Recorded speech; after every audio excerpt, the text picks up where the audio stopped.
Okay, my outstanding friends, I was just getting ready to do a video about the fascia that coats the organs and so forth, and I'm doing the video, and I got a thing from my good friend Gil Hedley, who I originally investigated the interstitium with, and I'll talk to you about that in a minute.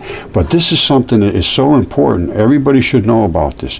If you have kids, or you have kids that are going to have kids, listen to this, what he has to say about the pulsation of the placenta after the baby's born. Now listen to what he has to say.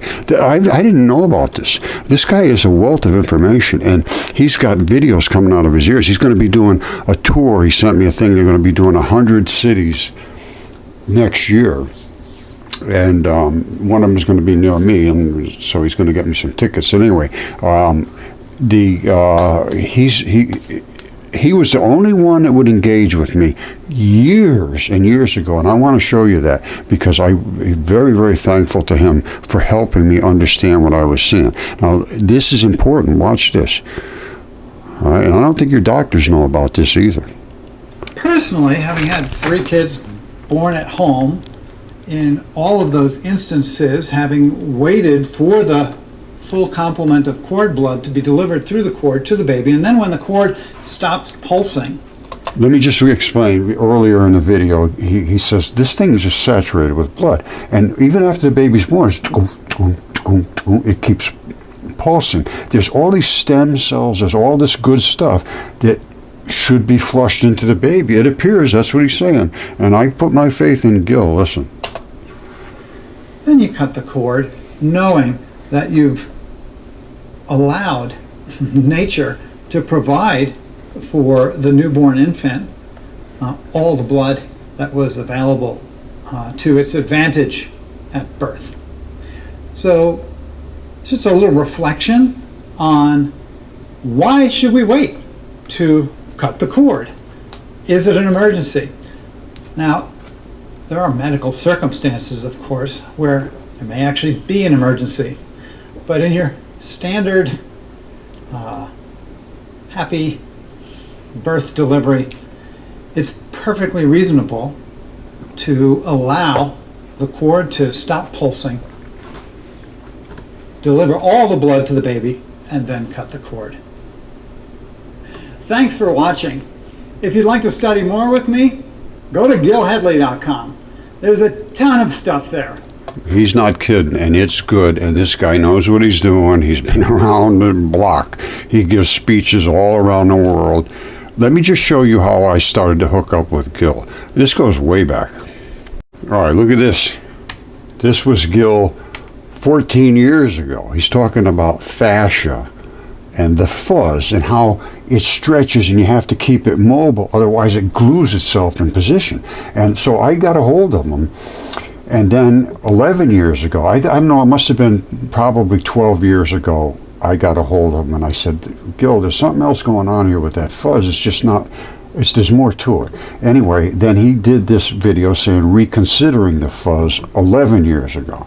Now, then he went on from there, you know, because fascia was I was going to call my stuff fascia facilitated fossilization, because this is fascia. And that's what I was talking to him about, was that, see, Gil Hedley, fascia, fuzz, and all this stuff. That's from 14 years ago. So I'm very appreciative for what he had done to help me understand this. And now it's become, they didn't even know about this stuff, because by the time he got it, because he told me, he says, nah, it's just fascia, it's just a flat sheet. And I said, well, when they die in my circumstances, they're really almost exactly identical to what they were when they were alive. There's always a flat spot because there was just a giant flood. You see that? That's a lung, flat as a pancake. Now that's all fascia too. And this is a big flap at the end of a lung. This is a goose that died in the Great Flood as well, and it was a hot water flood, boiled them, literally cooked them, and then a lot of the lungs and the hearts and the kidneys and the livers and the, you know, another lung, they disassociated from the bodies. The bodies turned into mud. They all have basically a flat spot on one side. And there was extreme amounts of silicates because the membranes, which this has lost its membrane, turned into silicates because the phospholipids turns phosphorus once turned down into aluminum silicates, and they washed into the waters. Heavy amount of silicates filled in all of the tubing, which they call veins, which they are, a lot of them. And they replaced a lot of, well, like this is a heart. You see that? That's the aorta of a heart. That's some blood still left in the heart. And this is the ventricle wall in the heart. This is a heart. Now, it was in a condition where it was able to be completely invaded by silicates, basically. See that? That's the aorta. This is really, really cool stuff if you pay real close attention to it. Even like this right here. That's a lung. And you see, well, what I know, that's a lung. It just looks like a ball of dirt or mud. You see that little flap right there? You see that flap?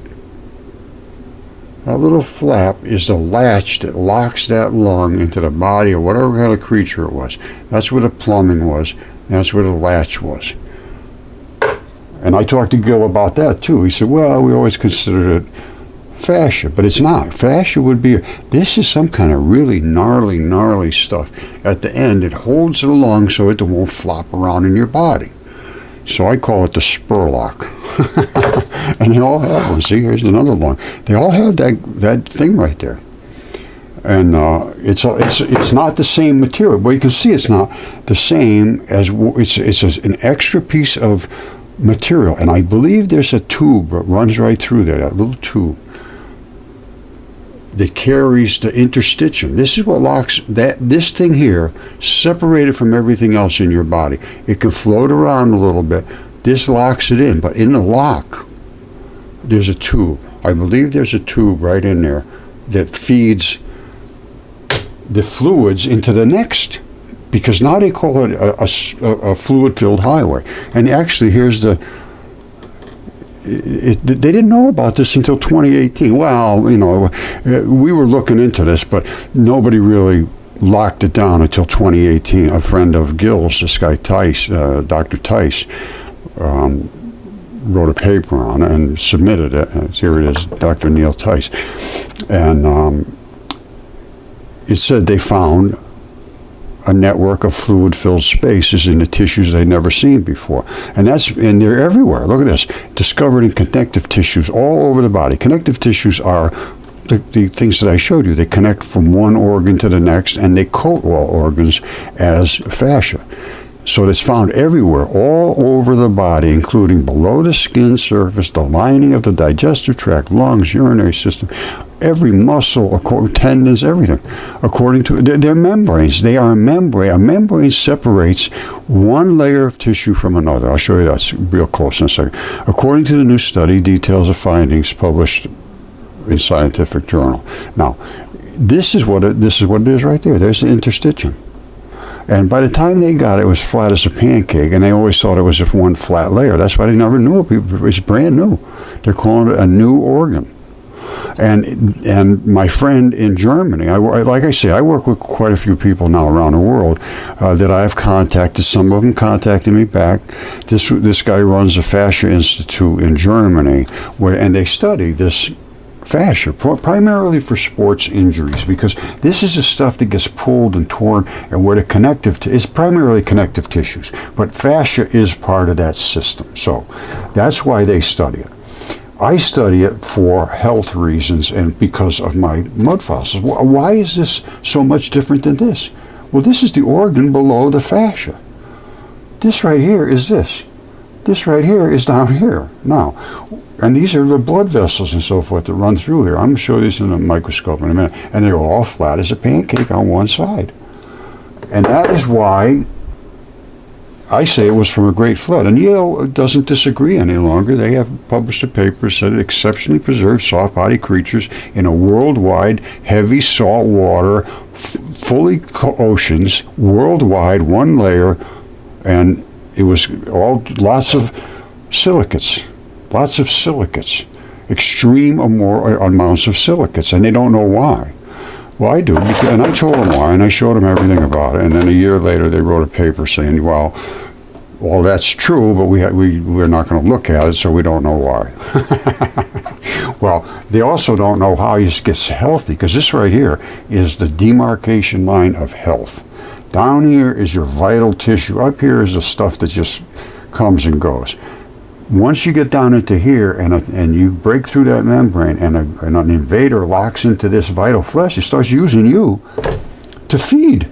All it did is put roots down into you to feed off of you. That's what invasion is. That's what a tumor is. It's stage 1, 2, 3, 4, boom. All right, now the roots are doing their job, baby. We're going to grow. Your case is closed. This is what you have to protect, and the only way you can do it is with bacteria.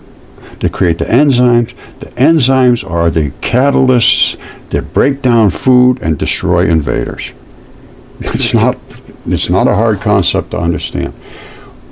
Enzymes work 100,000 times per second, and only one of them is needed to break down hundreds of thousands of other molecules per second, and it doesn't even get used up. It goes finds another couple 100,000.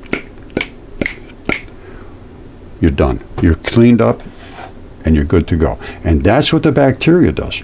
But you need the right bacteria in your body in the right places to shoot into these fluid-filled highways. They live in those little brown spots, those little spots right here. Those are the factories. You see that?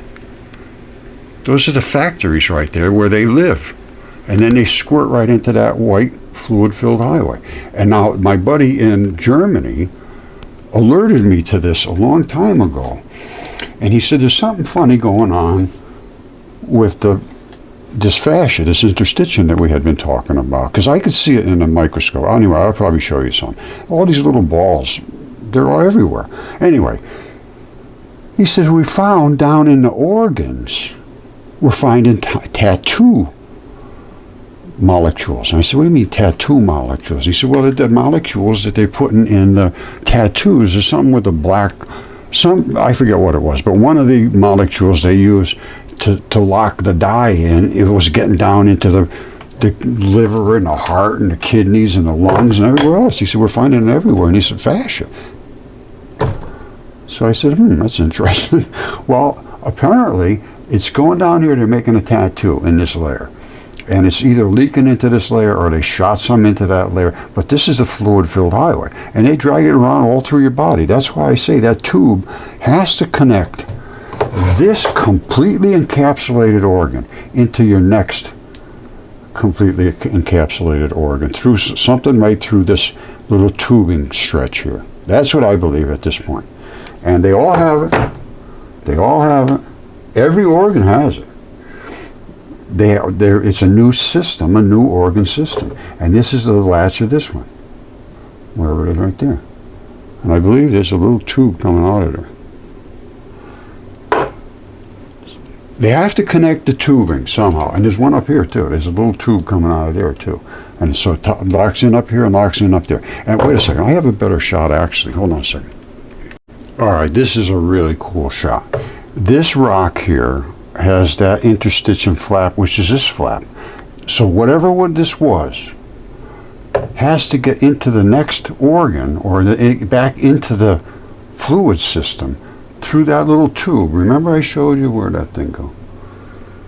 Oh, I can never find anything when I'm looking for it. I showed you that little bitty lung that had that little, yeah, it's this one here.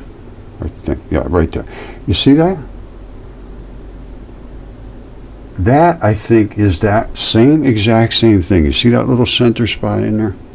I'll put it in a microscope and see what we can see. But I think this one here led up to another thing just like that and locked it in.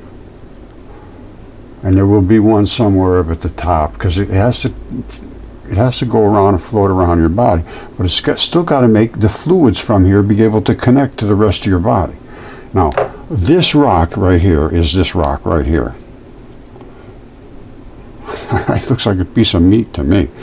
Well marbled. I think this thing was eaten pretty good. Now that is that flap.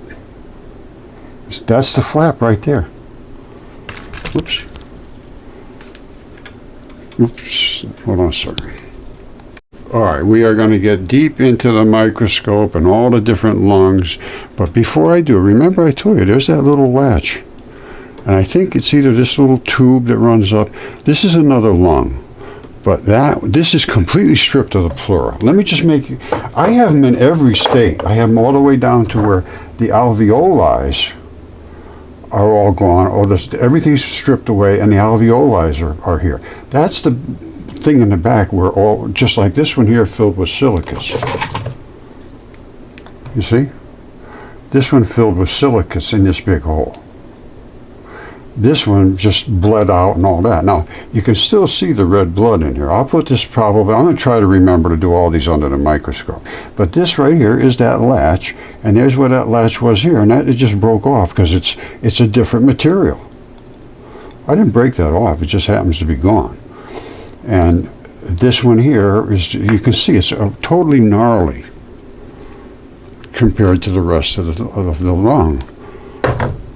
Anyway, that's blood came out of that. Literally, blood bled out from that lung, and that is a lung. I mean, there's nobody can contest that.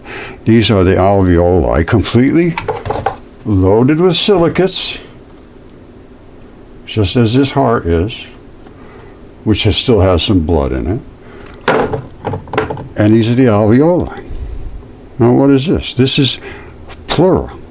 All right, what is pleura? Pleura is a dense fabric that coats lungs. All right, it's this lung right here. All right, and this is the latch on the bottom of this lung, as they all have, and I believe it's sending it down through this tube right through there, I believe, to the next one, and one right up here to wherever it attaches at the top, and that makes this part of the system, which is now they call it a new organ. So I agree with it. It is a new system, a new complete body organ. This is the biggest organ in the body now. They never knew it was here. It's everywhere. Now you see how flat that is? That didn't just happen to be flat like that for nothing. And the guy's heart was here. Any anatomist understands this. The guy died laying like this with his heart under here, flat as a pancake after being cooked in a great flood, and all of the body flesh disassociated, turned into mud. This is not hard to understand anymore. And this also is the fascia that coats whatever this was. I think this is some kind of an organ. But anyway, again, flat as a pancake. And my buddy Caesar, same thing. There's his feathers. All right, I got an artery in here and everything. Now, but you can't. He's turned to basalt inside where the transition metals and all that. I said that's the difference. Flat as a pancake. All of this came from the same worldwide flood. What do you see? This is really cool. Hold on a second.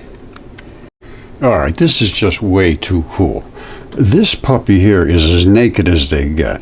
And right out of these little tiny blood vessels, actually blood came out of there because it was packed in wet mud.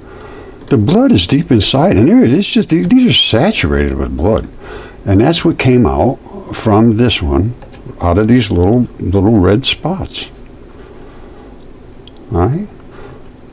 It must have been laying this way, and the blood drained down to this side, and this just filled with silicates. But anyway, what I'm showing you here is a completely stripped, and this is almost perfectly coated. This is fabulously coated with pleura. Now, this one here is half and half. You see how thick that pleura is? That's how, but you have to have a really good gooey collagen to coat that. Now, it's worked its way off of the alveoli, the main body of the lung. There's that spot at the top that continues to interstitch them up. Here's the part at the bottom, the spurlock, all right, that flapped over and continued it that way. This is the pleura. It's just sort of eroded away. And again, flat as a pancake. This is not an accident. These things all have this same characteristic, flat as the pancake. And they all have this fascia well, not all of them, but most of them have a good dense fascia around them that are lungs and organs and so forth. Unless they were in a condition where they completely transition to something else, that happens all the time. I have them in all kinds of state of transitions. Like this here, this is a lung too. All right, that's a lung, same thing, flat. All right, and I believe this right down here is again the same thing, the little flap on the bottom. Coming right around there. You see how they all have that little strap looking thing? You may not be able to see that. But anyway, they all have this same characteristic. And I understand what lungs are and how they work and the whole shooting match about this. And this was a lung too. You see all those little different color transition metal areas in there? You see all these little cavity looking things? I could put this in a microscope. You'll see this is exactly how a lung works. The blood transfers around through the pockets that have now filled up with transition metal, included sort of things. And the blood would have bumped up against all those cavities to pick up the oxygen, primarily. Well, almost exclusively to do that and exhale the carbon dioxide.